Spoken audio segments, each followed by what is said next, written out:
Kaya thank God sa lahat ng mga nagdasal para tayo makalakad sa lalong madaling panahon. Dahil siyempre marami tayong responsibilidad na dapat gawin para sa bayan. Kasama ba dyan, Senator, yung sa Manila ng mabilis na pagpapagaling? Kasi gusto mong makago sa Metro Manila Film Festival.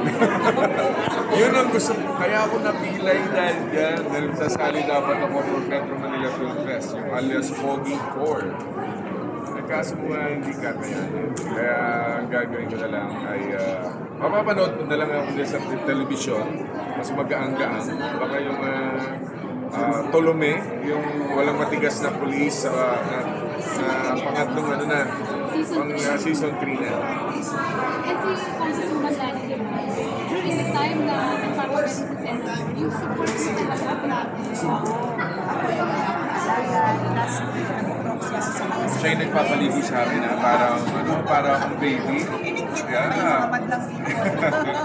Ayun, tayong kumbaga naging proxy na sa mga events na kailangan ng mga puntahan kasi hindi ba siya makikipagkakat at kumbaga napapaligo siya kung ikaw na time ito after